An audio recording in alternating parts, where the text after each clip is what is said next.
हाय दोस्तों, नमस्कार। आप सभी का मेरे चैनल में स्वागत है। आज हम बात करेंगे सरकारी कंपनी की, जिसके अंदर अगर मैं बात करूं तो काफ़ी बढ़िया मजबूती इस समय बनती हुई नज़र आ रही है। पिछले एक महीने के अंदर अगर आप देखें तो इस शेयर के अंदर लगभग 17% तक की तेज़ी नज़र आ रही है। और अगर ओवरऑल होल्डिंग को मैं दिखाऊंगा तो आप चौंकते हुए नज़र आएंगे। यानी कि एक सरकारी कंपनी जिसके अंदर सरकार की जो प्रोमोटर्स की होल्डिंग है वो बहुत मजबूत बनी। उसके साथ साथ आप देखेंगे जिस हिसाब से शेयर के अंदर तेज़ी बनती हुई दिखाई दे रही है, यानी कि आप ये समझ सकते हैं कि इस शेयर के अंदर कुछ बड़ा पक रहा है।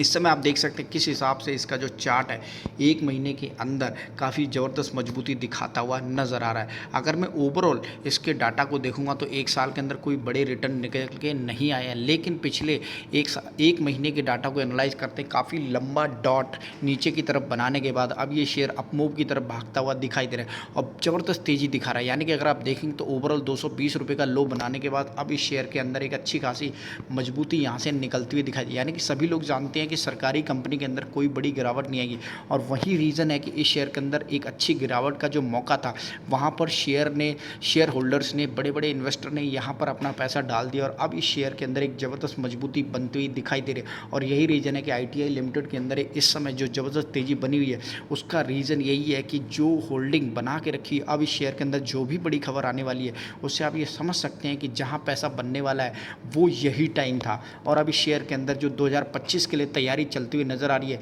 यानी कि आपको ये लंबे टारगेट दिखाता हुआ नज़र आएगा।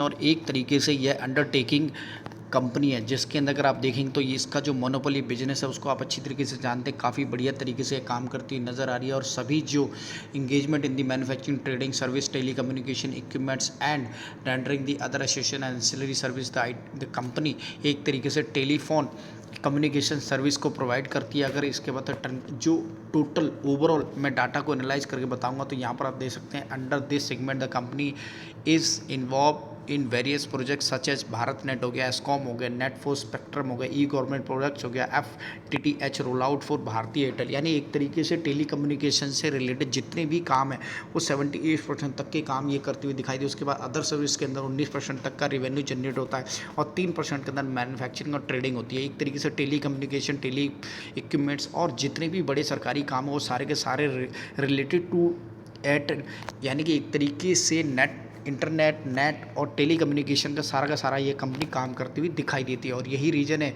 इस शेयर के अंदर अगर मैं आपको दिखाऊं तो जो इन्वेस्टर का डाटा नज़र आ रहा है उसको देखकर आप हैरान हो जाएंगे। ये देख सकते हैं किस हिसाब से इस शेयर के अंदर जो प्रमोटर्स की होल्डिंग है, यानी कि प्रमोटर कौन है, सरकार खुद प्रमोटर है। यानी कि इस शेयर के अंदर जो होल्डिंग है वो लगभग 90% तक की होल्डिंग सरकार की है।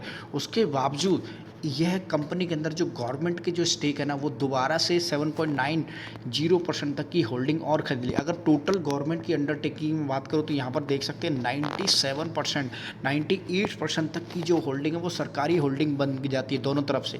यानी कि अपने ही शेयर के अंदर दूसरी तरफ से दोबारा से सरकार हाथ लगा लेती है और वहाँ भी 7.9% तक की होल्डिंग बनाती हुई दिखाई देती है। और FIA की बात करें तो इस शेयर के अंदर FIA की इतनी बड़ी होल्डिंग नहीं है, लेकिन बावजूद उसके गवर्नमेंट ने ये शेयर बेचा बिल्कुल नहीं है। इस समय अगर ओवरऑल डाटा को एनालाइज करूं तो यहाँ पर भी आप देख सकते हैं किस हिसाब से जो इसकी सेल्स ग्रोथ है वो बढ़ती हुई दिखाई दे रही है। हालांकि जो नेट प्रॉफिट है उसके अंदर डिक्लाइन बनता हुआ दिखाई दे रहा है, बावजूद इसके इस शेयर के अंदर इस समय मजबूती बनती हुई दिखाई दे रही है। यानी कि कुछ ऐसा है इस शेयर के अंदर कुछ बड़ा होने वाला है। और यही रीज़न है कि सरकार अपने ही शेयर को बुरी तरीके से खरीदती हुई दिखाई दे रही है। और अगर मैं ओवरऑल आपको दिखाना चाहूँ तो इस शेयर के अंदर एक तरीके से आप ये समझ सकते हैं कि जो कंपनी है बढ़िया इस समय जो टेली कम्युनिकेशन रिलेटेड जितने भी काम हैं उनको अपने हाथ में लेकर एक तरीके से जो ITI कंपनी है वो बढ़िया मजबूत तरीके से आगे बढ़ती हुई दिखाई। और कुछ ऐसा है जहां पर अगर जो गिरावट थी वहां पर इन्वेस्टर ने अपना जो इन्वेस्टमेंट की है अब वहां से इसका जो फल है वो मिलता हुआ दिखाई। यानी कि अगर गिरावट में आपने भी इसके अंदर खरीदारी की तो डेफिनेटली एक बड़ी पोजीशन बनाकर इस शेयर के अंदर एक लंबी पारी खेली जा सकती है।